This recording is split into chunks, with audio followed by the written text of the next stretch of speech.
Overall, arrests are down about 44% compared to a decrease of 59% last week. So that trending is also showing improvements, with more arrests now being made by our officers. We are still concerned with the levels of activity, but they are returning to normal, that they are with each passing day, each passing week. Those numbers are going back up to what we describe as normal levels. At the same time, in every category, as I referenced to you, housing, transit, in precincts, every borough in the city has experienced a crime decline over the first 12 days of this year.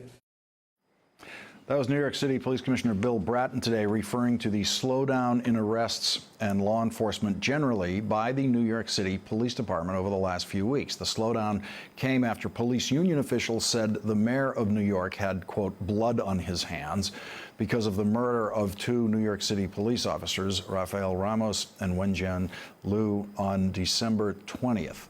Crime has not gone up during this police work slowdown, which now makes it more difficult for the police department to take full credit for the dropping crime rate in the last 2 decades in New York City, especially since the crime rate has been dropping nationally at the same time. Joining me now is Blake Zeff, politics editor for Salon.com.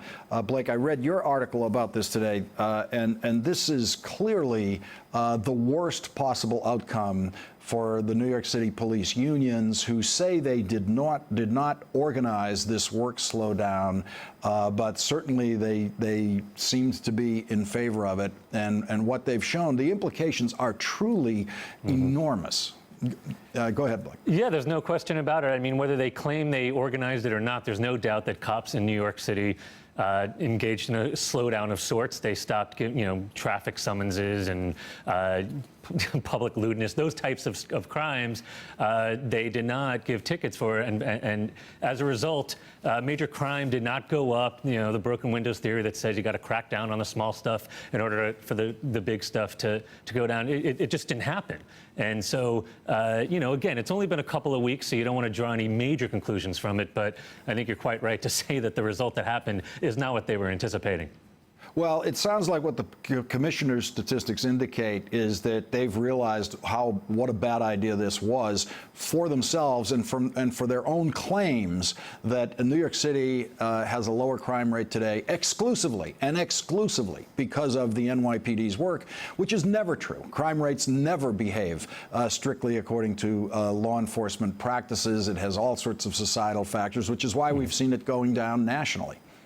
Exactly right. And one of the things I write about in the article that you cited before is that stop and frisk was this very aggressive strategy done in New York over the last decade or so, where basically they were going up to people in New York City. All they needed to see, the cops, was something called a furtive movement. That word furtive is sort of vague, and what it basically means is if the cops had any suspicion that something was wrong, they could come up to you, ask you some questions, and then start patting you down and frisking you.